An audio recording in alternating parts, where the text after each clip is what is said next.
Yang pertama, Kurikulum 1947. Rencana Pelajaran 1947.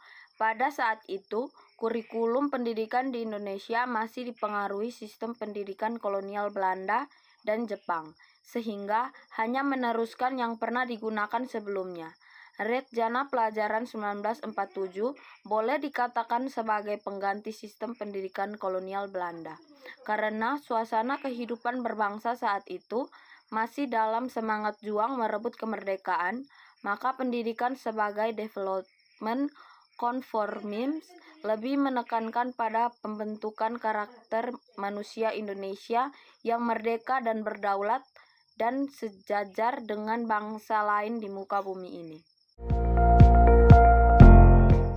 Yang kedua, Kurikulum 1952, Rencana Pelajaran Terurai 1952. Setelah Rencana Pelajaran 1947, pada tahun 1952, kurikulum di Indonesia mengalami penyempurnaan.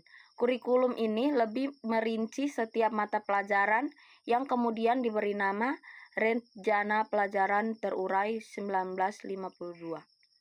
Kurikulum ini sudah mengaruh pada suatu sistem pendidikan nasional. Yang paling menonjol dan sekaligus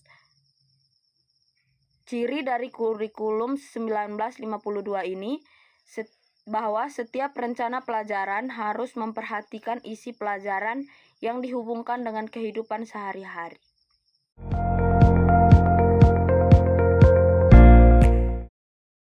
Yang ketiga, Kurikulum 1964, Rencana Pendidikan 1964. Usai tahun 1952, menjelang tahun 1964, pemerintah kembali menyempurnakan sistem kurikulum di Indonesia. Kali ini diberi nama Rencana Pendidikan 1964. Pokok-pokok pikiran kurikulum 1964 yang menjadi ciri dari kurikulum ini adalah bahwa pemerintah mempunyai keinginan agar rakyat mendapat pengetahuan akademik untuk pembekalan pada jenjang SD, sehingga pembelajaran dipusatkan pada program Pancawardhana, yaitu pengembangan moral, kecerdasan emosional atau artistik, dan jasmani.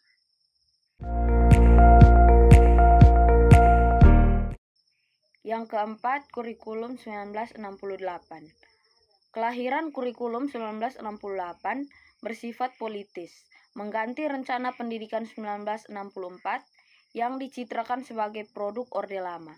Dari segi tujuan pendidikan, Kurikulum 1968 bertujuan bahwa pendidikan ditekankan pada upaya untuk membentuk manusia Pancasila sejati, kuat, dan sehat jasmani, mempertinggi kecerdasan dan keterampilan jasmani, moral, budi pekerti, dan keyakinan beragama. Yang kelima, Kurikulum 1975. Kurikulum 1975 menekankan pada tujuan agar pendidikan lebih efektif dan efisien.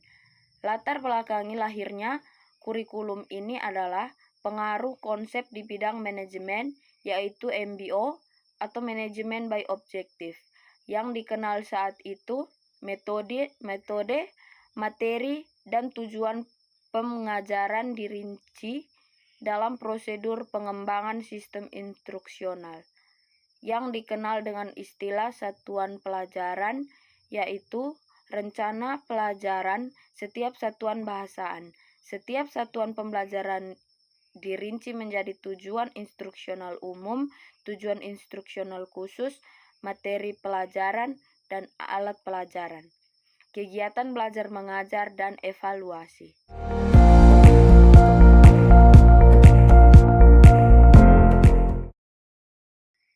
Yang keenam, Kurikulum 1984. Kurikulum 1975 yang disempurnakan.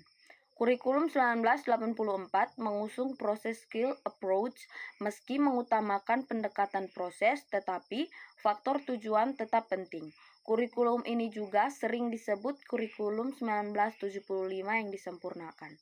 Posisi siswa ditempatkan sebagai subjek belajar. Dari mengamati sesuatu, mengelompokkan, mendiskusikan, hingga melaporkan.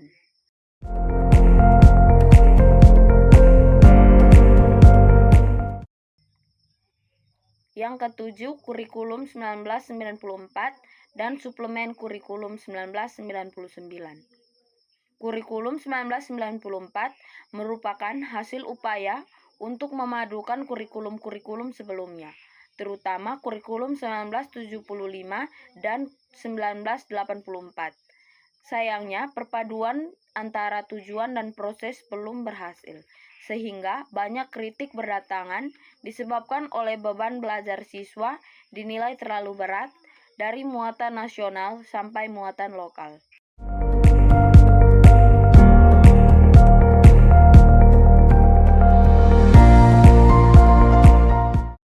Yang kedelapan, kurikulum 2004, kurikulum berbasis kompetensi. Sebagai pengganti kurikulum 1994 adalah kurikulum 2004 yang disebut dengan kurikulum berbasis kompetensi.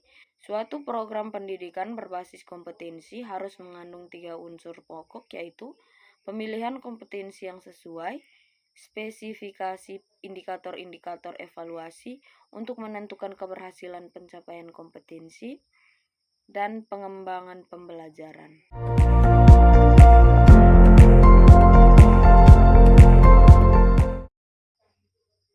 Yang kesembilan, kurikulum 2006, kurikulum tingkat satuan pendidikan. Pelaksanaan KBK masih dalam uji terbatas.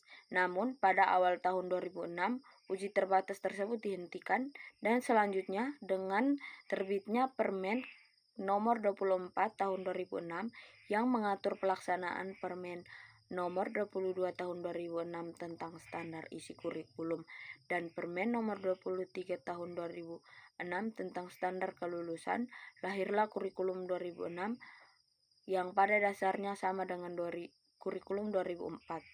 Perbedaan yang menonjol terletak pada kewenangan dalam penyusunannya, yaitu mengacu pada jiwa dan desentralisasi sistem pendidikan.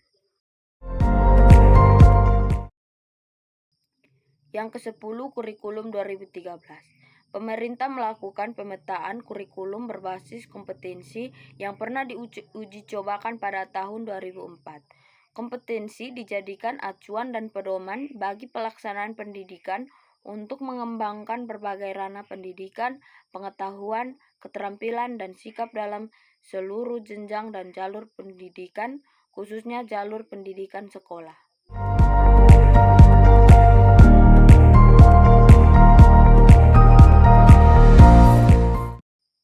Yang terakhir dan menjadi kurikulum saat ini adalah kurikulum merdeka.